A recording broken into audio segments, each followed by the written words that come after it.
What can you do when you're having panic attacks? And I know it feels like there's nothing you can do because you feel like it's totally taking over and possibly that you're going crazy or just losing your mind, but you're not. And there is something you can do to stop anxiety attacks. The first thing is to prepare yourself for them. And then the second thing is to stop the actual panic cycle. And that is what we're going to talk about today. If you don't know me, let me introduce myself. My name is Tawnya Kordenbrock, and I am the person behind arenewedlife.com, where I teach women how to rewire their brains to be able to break free from fear, anger, and low self-image so that they can love themselves more, feel loved by others, and have a closer relationship with God. And I hope that you will subscribe to my channel and stay tuned till the end of this training because I'm going to tell you about a free resource that I've created for you to help you to stop your panic attacks. First off, let's look at why you should prepare for a panic attack. And the reason for this is because when you're having a panic attack, your brain is in the fight, flight, or freeze zone. And basically what that means is the emotional part of your brain has taken over your, basically, not totally, but has kind of hijacked your thinking and your bodily response.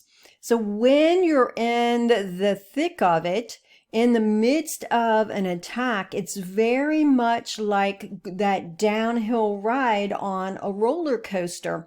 You can't back out at that moment. It's very difficult, at least, to back out when you're in the midst of a panic attack. So you really want to, first of all, do the work that I talked about in my previous training, where I talked about all that's involved, everything that feeds into why you're having panic attacks in the first place. So be sure to do the work that's involved with that. And then also, you want to be able to, when you're on that uphill, if you consider a roller coaster and you're on that uphill climb and you can feel it inside of, oh my goodness, any moment now we're going to be going down that roller coaster hill. So that is when you're on that uphill climb and you're feeling that roller coaster getting started, that's when you want to be able to grab a hold of that and get out of that car, out of that roller coaster car before it gets all the way up to, gets going and gets up that hill, and then you're on that downward spiral, and it's, there's very little way that you can escape it at that point. Now let's take a look at what is actually going on with you when you're having an anxiety attack, because there are very common, just typical characteristics of a panic attack. And that's good news, actually, because then what you can know is what's happening to you doesn't mean you're crazy. Doesn't mean that something's really weird about you that you would be having a panic attack. And in fact, lots of people do have panic attacks, and there are some typical characteristics of those that we know. And so you can look for this in yourself. And there are, first off, you can think about the bodily symptoms, the bodily responses that are going on with you. Usually there is an increased heart rate, and you either hold your breath or you breathe very rapidly. Oftentimes you break out in a sweat. You may freeze and not be able to move, or you may start moving very rapidly. Now, when you start, and also you feel normally, almost always you feel a tightness in your chest, and that so that you may feel like you may interpret it as you are having a heart attack or that you're going to pass out, you're going to die. Now, these bodily symptoms cue thoughts, they cue beliefs about an interpretation about what is going on. And as I'm describing all of this, I want you to be thinking about what happens with you. So the last time you had a panic attack, what were the physical symptoms that you had? Which of those? So that you can say, oh, yes, okay, that is what happens to me. This is my panic cycle. Now, those physical symptoms are going to cue some beliefs, some thoughts. And so think about these, whether these happen to you. They typically will trigger some thoughts that are saying, you are going to die. You are going to pass out. Everyone can tell what's happening to you. They're going to think you're crazy. Or I am going crazy. I'm weird. I'm stupid. I'm going to be embarrassed about what's going to happen. I'm going to collapse and then, pass out, and I'm going to be so embarrassed. So your thoughts can kind of go along that line. Or I can't do this. That's a very strong one. It makes you feel like, because you're having these physical symptoms, that you cannot proceed. You can't do the thing that you were going to do. And then when that happens, okay, you have the bodily response, and then you have those thoughts and those beliefs, and those beliefs then are going to trigger a response from you.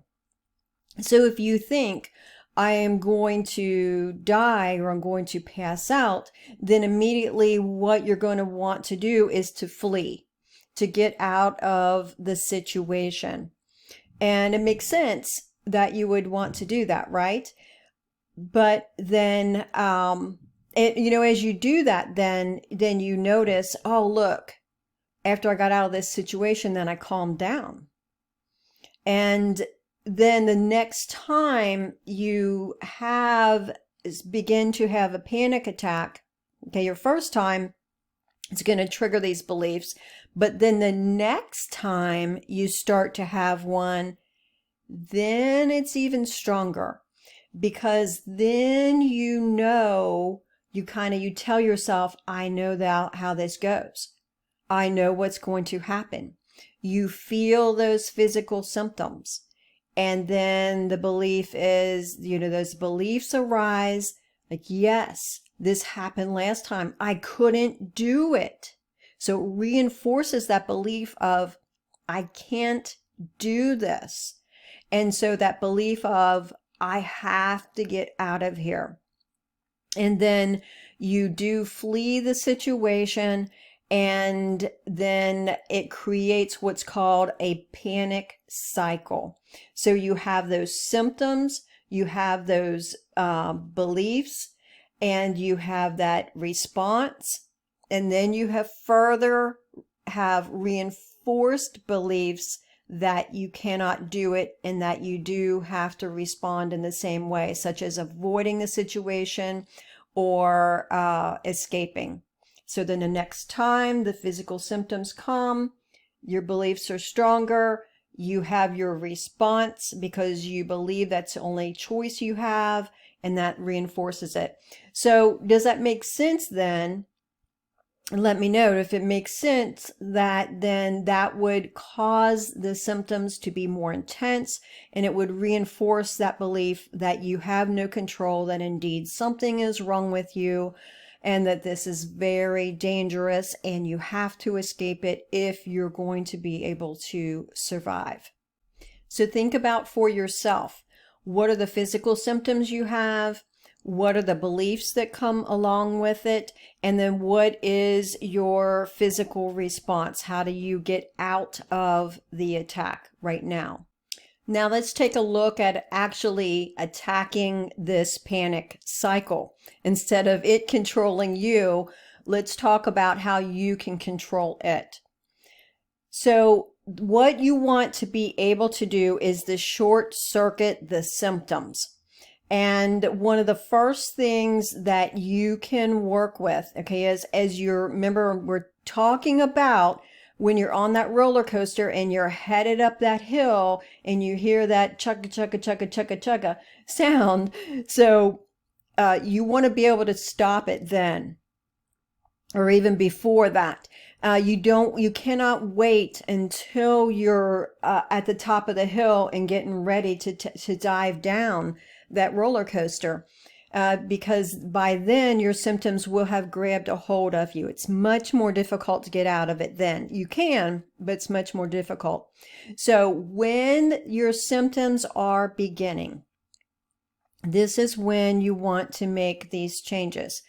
And the most typical panic attacks that I hear from with the women that I work with online, and then years ago when I had my counseling private practice, was when you're leaving the house, or when you're getting ready to drive, or you're driving rather, or when you are going into a crowd, such as into church or into work, or the grocery is very commonplace for people to have panic attacks.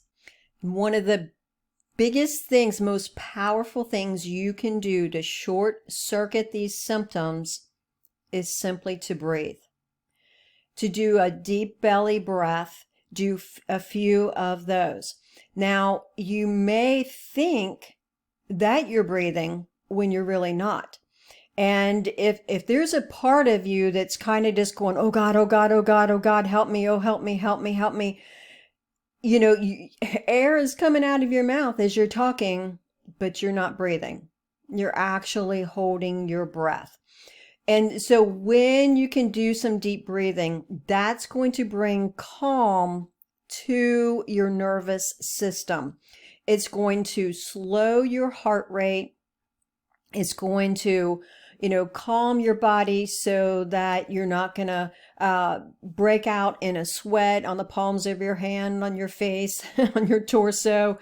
And it's going to help you. It's going to take you out of that fight, flight, or freeze zone.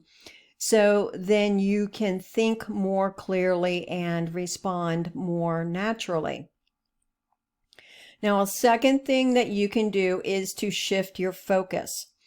And because your mind is going to want to go toward your beliefs of, I can't do this, this is going to be horrible, I'm going to die, I'm going to pass out, I'm going to look like an idiot. Okay, your mind's going to want to go there. So remember, we're doing this in the beginning when this is just starting. Okay, so you're going to create a focus for yourself. And for instance, if you are driving, then you can look around at all of the beauty that's around you and really take that in.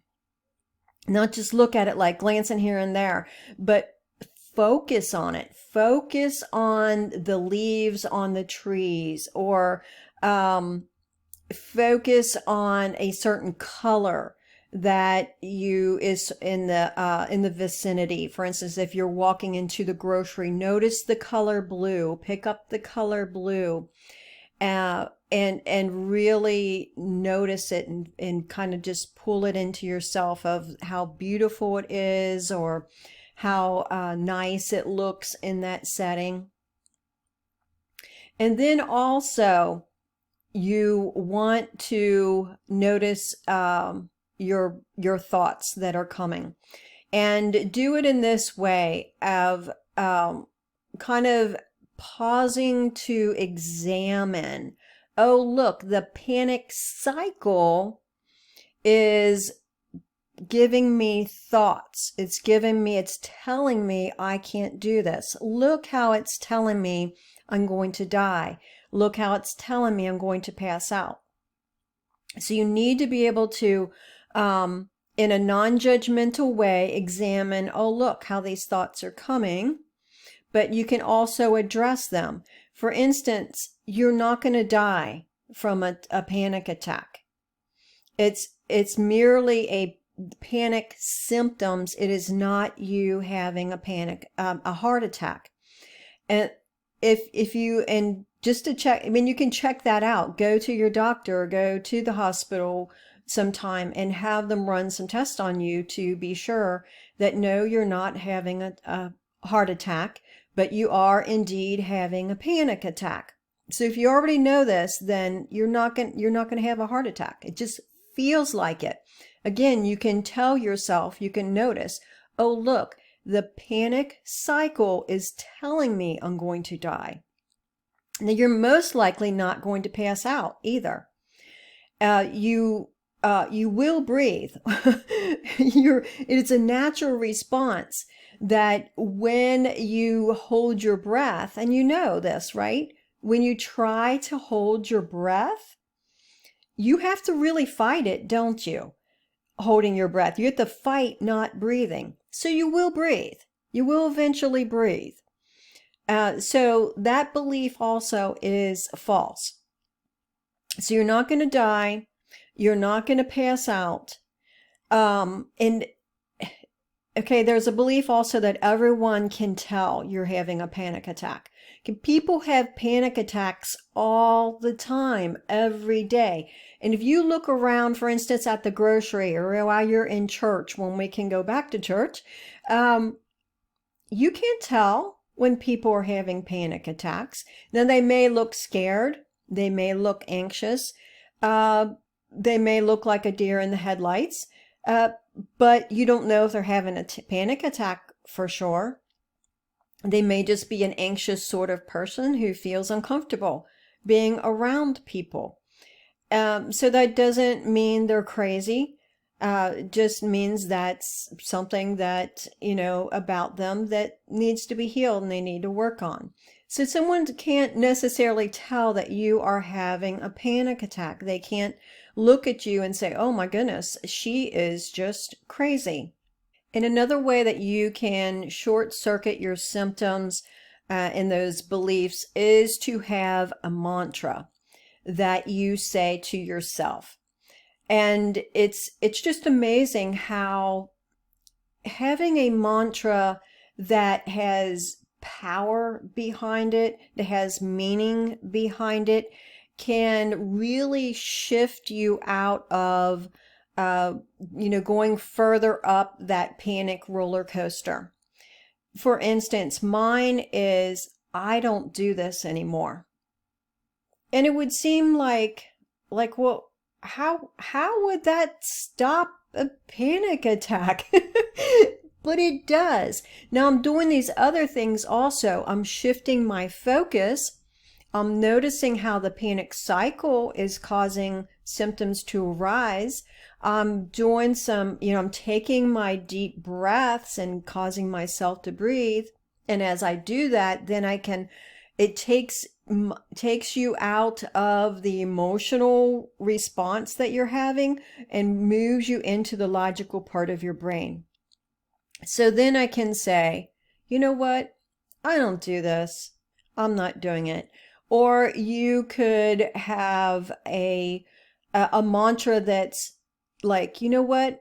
I'm stronger than this. I make it through the grocery all the time. I drive my car every day. I have never lost control of my car. I am a strong woman. I can do this. I am a smart and intelligent person. And, something like that can just move you almost that last step to get out of the panic cycle before it kicks in and tries to take control of you. Now let's review what we've covered here. You cannot wait until you are in that downhill roller coaster cycle, in the downward motion of the roller coaster. And you have to prepare yourself.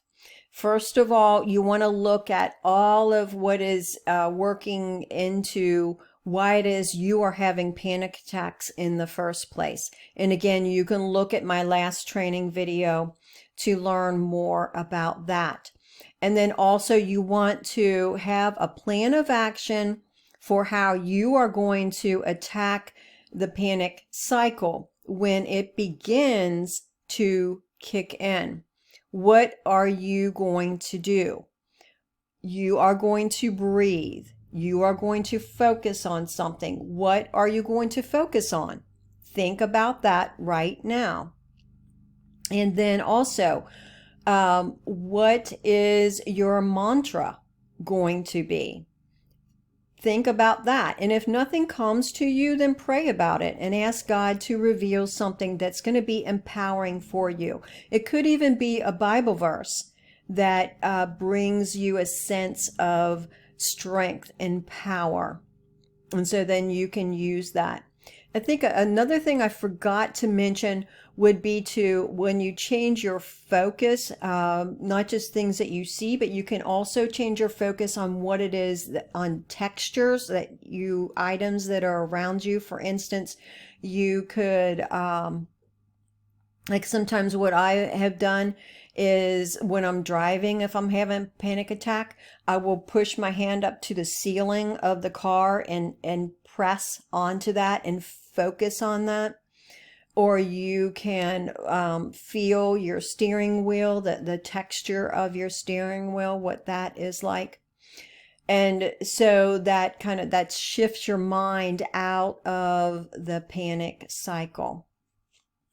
Now, as I mentioned, I do have, before I go there, let me tell you that you are going to have to practice this.